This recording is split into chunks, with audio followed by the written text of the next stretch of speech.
Welcome dear student. উচ্চ মাধ্যমিক 2025 ভূগোল বিষয়ে এমসিকিউ এবং এসিকিউর জন্য গুরুত্বপূর্ণ যে পয়েন্টগুলি, গুরুত্বপূর্ণ যে অনলাইনের প্রশ্ন উত্তরগুলি, যেগুলি থেকে এমসিকিউ এবং এসিকিউ আসার সম্ভাবনা খুব বেশি, প্রায় 20-25টি থেকে 2 থেকে 3 নম্বরের প্রশ্ন অবশ্যই কমন আসবে। প্রথমে যেটা রয়েছে 1 নম্বরে, জনবিবর্তন মডেলের যে পর্যায়ে জনসংখ্যা বৃদ্ধির হার সর্বাধিক তা হলো দ্বিতীয় পর্যায়। মাথায় রাখবে, জনবিবর্তনের দ্বিতীয় পর্যায়ের জন্মহার বেশি এবং মৃত্যু হার হ্রাস পাওয়ার কারণে এই পর্যায়ে কিন্তু জনসংখ্যা বৃদ্ধির হার বেশি। 2 নম্বর যেটা রয়েছে, জনবিবর্তনের কোন পর্যায়ে জনসংখ্যা বৃদ্ধির হার শূন্যে পৌঁছায়? তো চতুর্থ পর্যায়ে জনসংখ্যা বৃদ্ধির হার শূন্যে পৌঁছায়। জনসংখ্যা বিবর্তনের চতুর্থ পর্যায়ে জন্মহার এবং মৃত্যুহার উভয়ই খুব কম এবং প্রায় সমান থাকায় এই পর্যায়ে জনসংখ্যা বৃদ্ধির হার শূন্যে পৌঁছায়। এরপরে 3 নম্বর যেটা রয়েছে, পৃথিবীতে জনসংখ্যা বৃদ্ধির হার সবচেয়ে বেশি যে মহাদেশে, মাথায় রাখতে হবে যে এশিয়া মহাদেশে জনসংখ্যা সবচেয়ে বেশি হলেও জনসংখ্যা বৃদ্ধির হার আফ্রিকা মহাদেশে সর্বাধিক। এরপরে 4 নম্বর যেটা রয়েছে, ভারতে কোন প্রকার আভ্যন্তরীণ পরিযান সর্বাধিক ঘটে? তো আভ্যন্তরীণ পরিযান বলতে কি, যে মানুষ যখন স্থায়ী বা অস্থায়ীভাবে দেশের মধ্যেই এক জায়গা থেকে অন্য জায়গায় গমন করে, তখন সেটাকে আমরা বলবো আভ্যন্তরীণ পরিযান। তো সাধারণত আমরা দেখে থাকি যে গ্রাম থেকে গ্রামে ও গ্রাম থেকে শহরে বেশিরভাগটাই পরিযান ঘটে। তো তবে বর্তমান সময়ে গ্রাম থেকে শহরেই কিন্তু পরিযান সবচেয়ে বেশি হয়। নেক্সট, 2011 সালের আদমশুমারি অনুসারে ভারতের নারী পুরুষের অনুপাত, এটা কিন্তু মাথায় রাখতে হবে যে 940 জন, অর্থাৎ 1000 পুরুষের নারীর সংখ্যা হচ্ছে 940 জন। এরপরে 6 নম্বরে যেটা রয়েছে, ভারতের জনসংখ্যা বিবর্তন মডেলের যে পর্যায়ে আছে, ভারত বর্তমানে জনসংখ্যা বিবর্তনের 3য় পর্যায়ে রয়েছে। জনবিবর্তন তত্ত্বটি প্রথম উল্লেখ করেন ওয়ারেন থমসন 1929 সালে। 2011 সালের আদমশুমারি অনুযায়ী ভারতের সর্বাধিক জনঘনত্বযুক্ত রাজ্য হলো বিহার। বিহারে সবচেয়ে বেশি জনঘনত্ব রয়েছে এবং সবচেয়ে জনঘনত্ব কম রয়েছে অরুণাচল প্রদেশে, মাত্র 17 জন প্রতি বর্গ কিমিতে, যেখানে বিহারে প্রতি বর্গ কিমিতে প্রায় 1106 জন, প্রতি বর্গ কিমিতে প্রায় 1106 জন রয়েছে জনঘনত্ব, এবং আমাদের পশ্চিমবঙ্গে 1029 জন প্রতি বর্গ কিমিতে, এবং অরুণাচল প্রদেশে সেখানে মাত্র প্রতি বর্গ কিমিতে 17 জন। এরপরে নেক্সট, 2011 সালের জনগণনা অনুযায়ী ভারতের সর্বাধিক জনবহুল এবং জনঘনত্ব দুটো বিষয় সম্পূর্ণ আলাদা।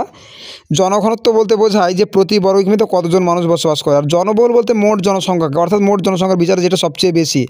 উত্তরপ্রদেশ মোট জনসংখ্যার বিচারে প্রথম স্থান অধিকার করেছে, অর্থাৎ উত্তরপ্রদেশ হলো সবচেয়ে জনবহুল রাজ্য। জনসংখ্যা বিবর্তন তত্ত্ব এর প্রথম পর্যায় বলতে কি বোঝায়, যেখানে প্রাক শিল্প বিপ্লব পর্যায়কে বোঝায়, অর্থাৎ প্রাক শিল্প বিপ্লবের সময়কালকে জনসংখ্যা বিবর্তনের প্রথম পর্যায়। দ্বিতীয় পর্যায় যে শিল্প বিপ্লবের পরবর্তী সময়কে বোঝায়। ভারতের বয়লিঙ্গ অনুপাত নির্ণয়ের সূত্র, অর্থাৎ বয়লিঙ্গ মানে কি, বয়সলিঙ্গানুপাত, যেটা মহিলার সংখ্যা ডিভাইডেড বাই পুরুষের সংখ্যা ইন্টু 1000, এটা হচ্ছে বয়লিঙ্গ অনুপাত বা বয়লিঙ্গ অনুপাত নির্ণয়ের সূত্র। 12 নম্বর, মোট জনসংখ্যা ও মোট জমির পরিমাণকে কী বলা হয়ে থাকে? জনঘনত্ব বলে। জনঘনত্বের সংখ্যা যদি 1 মার্কে আসে, যে মোট জনসংখ্যা ও মোট জমির পরিমাণের অনুপাতকে, অন্যভাবে বলতে গেলে প্রতি বর্গ কিমিতে যতজন মানুষ বসবাস করে সেটাই হচ্ছে জনঘনত্ব। এরপরে নেক্সট, 2011 সালের আদমশুমারি অনুসারে ভারতের জনঘনত্ব প্রতি বর্গ কিমিতে 382 জন এবং সাক্ষরতার হার হচ্ছে 74.04।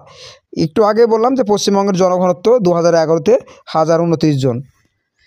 নেক্সট, ভারতের সর্বাধিক সাক্ষর রাজ্য, অর্থাৎ সাক্ষরতার হার সবচেয়ে বেশি, কেরালাতে সাক্ষরতার হার প্রায় 94%। ভারতের জনগণনা করা হয় প্রতি 10 বছর অন্তর অন্তর, এটা মাথায় রাখতে হবে যে ভারতে কত বছর পর পর জনগণনা করা হয় বা আদমশুমারি হয়, প্রতি 10 বছর অন্তর অন্তর কিন্তু ভারতে আদমশুমারি হয়। নেক্সট, ভারতের যে প্রথম আদমশুমারি সেটা হয়েছিল 1872 সালে। 1872 সালে ভারতের প্রথম আদমশুমারি হয়েছিল। জনসংখ্যার ফাঁদ বা ডেমোগ্রাফিক ট্র্যাপ কোন পর্যায়ে দেখা যায়? জনবিবর্তনের দ্বিতীয় পর্যায়ে। অর্থাৎ ডেমোগ্রাফিক ট্র্যাপ বা এই জনসংখ্যা ফাঁদটা কি, যে দ্বিতীয় পর্যায়ে মৃত্যু হার হ্রাস পাওয়ার ফলে জনসংখ্যা কিন্তু দ্রুত হারে বাড়তে থাকে। এই সময় কিন্তু কোনো মতে এই জনসংখ্যা নিয়ন্ত্রণ করা যায় না, এটাই হচ্ছে ডেমোগ্রাফিক ট্র্যাপ বা জনসংখ্যার ফাঁদ। এরপরে ভারতে নারী পুরুষের অনুপাত সবচেয়ে কম রয়েছে হরিয়ানাতে, যেখানে প্রতি 1000 পুরুষের নারী মাত্র 877 জন, এবং নারী পুরুষ অনুপাত সবচেয়ে বেশি কেরালাতে, যেখানে পুরুষের চেয়ে নারীর সংখ্যা বেশি, প্রতি 1000 পুরুষের নারী হচ্ছে 1084 জন। ভারতের সর্বনিম্ন জনঘনত্বযুক্ত রাজ্য অর্থাৎ জনঘনত্ব সবচেয়ে কম রয়েছে অরুণাচল প্রদেশে, এবং ভারতের জনবিরলতম রাজ্য অর্থাৎ যেখানে মোট জনসংখ্যা সবচেয়ে কম রয়েছে সেটা হচ্ছে সিকিম রাজ্য। এরপরে মানুষ জমি অনুপাত এই সংখ্যাটা অবশ্যই পড়বে 2025-এর জন্য, খুবই গুরুত্বপূর্ণ, যে কোনো দেশের মোট জনসংখ্যা এবং মোট কার্যকারী জমির অনুপাতকে মানুষ জমি অনুপাত বলে। এটাই লিখলেই হবে। মানুষ জমি অনুপাতে মানুষের সাথে জমি এবং জমির সকল সম্পদের পরিমাণ ও গুণগত সম্পর্ককে বোঝায়। নেক্সট, কাম্য জনসংখ্যা কী? যে কাম্য জনসংখ্যা হচ্ছে কোনো দেশের সঞ্চিত সম্পদ দ্বারা যতজন মানুষ খুব ভালোভাবে উন্নত মানের জীবনযাত্রা নির্বাহ করতে পারে সেই জনসংখ্যাকে কাম্য জনসংখ্যা বলে। অধ্যাপক জিমারম্যানের মতে আদর্শ মানুষ জমি অনুপাতকে কাম্য জনসংখ্যা বলে। এই লাইনটা কিন্তু মাথায় রাখতে হবে। এরপরে জনাধিক্য বা অতি জনাকীর্ণতা কী? যে কোনো দেশে যখন সঞ্চিত সম্পদের তুলনায় জনসংখ্যা যখন খুব বেশি হবে তখন সেটাকে বলা হয় অতি জনাকীর্ণতা, যেমন ভারত, বাংলাদেশ, পাকিস্তান প্রভৃতি দেশগুলো। জনস্বল্পতা বা জনবিরলতা কী? মানে কোনো দেশে যখন সম্পদের তুলনায় জনসংখ্যা যখন কম হবে সেটা বলা জনবিরলতা, যেমন অস্ট্রেলিয়ায় জনবিরলতা দেখা যায়। এরপরে অপরিশোধিত জন্মহার বা ক্রুড বার্থ রেট বা সিবিআর। এই সিবিআরটা কী জিনিস? ক্রুড বার্থ রেট বা সিবিআরটা কী জিনিস? কোনো দেশের বা অঞ্চলের একটা নির্দিষ্ট সময়ে প্রতি 1000 জন পিছু জীবিত শিশুর অনুপাতকে অপরিশোধিত জন্মহার বলে। অর্থাৎ 1000 জন মানুষে কতজন শিশুর জন্মগ্রহণ করছে সেটাই হচ্ছে অপরিশোধিত জন্মহার বা ক্রুড বার্থ রেট। একই রকমভাবে শূন্য জনসংখ্যা বৃদ্ধি বলতে কী বোঝায়? জনবিস্ফোরণ, পুল ফ্যাক্টর, পুশ ফ্যাক্টর, এই বিষয়গুলো পড়তে হবে। শূন্য জনসংখ্যা বৃদ্ধি এটা কিন্তু খুবই গুরুত্বপূর্ণ 25-এর জন্য। যখন কোনো দেশের জনসংখ্যা জন্মহার এবং মৃত্যুহার একই থাকে, যখন কোনো দেশের জনসংখ্যায় জন্মহার এবং মৃত্যুহার একই থাকে, এর ফলে যে মোট যে জনসংখ্যা সেটা কিন্তু বৃদ্ধি পায় না, স্থির থাকে, একে বলা হয় শূন্য জনসংখ্যা বৃদ্ধি বা স্থিতিশীল জনসংখ্যা। জনবিস্ফোরণ, যখন কোনো অঞ্চলে অতি অল্প সময়ের মধ্যে দ্রুত জনসংখ্যা বৃদ্ধি পায় তাকে বলা হয় জনবিস্ফোরণ। আর আরেকটা কথা মাথায় রাখতে হবে যে জনবিবর্তন মডেলের দ্বিতীয় পর্যায়ে কিন্তু এই জনবিস্ফোরণ ঘটে থাকে। নেক্সট, যে পুল ফ্যাক্টর, পুল মানে আকর্ষণ, যে জিনিসগুলো মানুষকে পরিব্রাজন করতে আকর্ষিত করে অর্থাৎ প্রলুব্ধ করে, অর্থাৎ যে কারণে কোনো মানুষ আগ্রহী হয় পরিব্রাজনের জন্য, সেটা হচ্ছে পুল ফ্যাক্টর। যেমন শিল্প যদি থাকে, কর্মসংস্থান থাকে, বা সেখানে নানান রকম প্রশাসনিক সুযোগ সুবিধা বা অন্যান্য সুযোগ সুবিধা যেখানে বেশি সেখানে কিন্তু সেগুলো হচ্ছে পুল ফ্যাক্টর। আর পুশ ফ্যাক্টর মানে কি? যেখান থেকে যে কারণে মানুষ পরিব্রাজন করতে বাধ্য হয়, অর্থাৎ এক জায়গা থেকে অন্য জায়গায় যেতে বাধ্য হয়। এরপরে আরও মাথায় রাখতে হবে যে উত্তল আকৃতির জনসংখ্যা পিরামিড হবে। এই উত্তল আকৃতির জনসংখ্যা পিরামিড কোন কোন দেশে দেখা যায়? যেমন ডেনমার্ক, ইংল্যান্ড প্রভৃতি দেশে। অর্থাৎ জনসংখ্যা পিরামিড উত্তর পশ্চিম ইউরোপের যে দেশগুলো রয়েছে এইগুলোতে কিন্তু মাথায় রাখতে হবে যে উত্তল আকৃতির জনসংখ্যা পিরামিড দেখা যায়।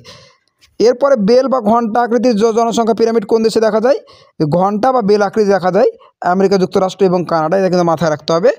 এরপরে নাশপাতির মতো জনসংখ্যা পিরামিড দেখা যায় জাপান এবং সুইডেনে।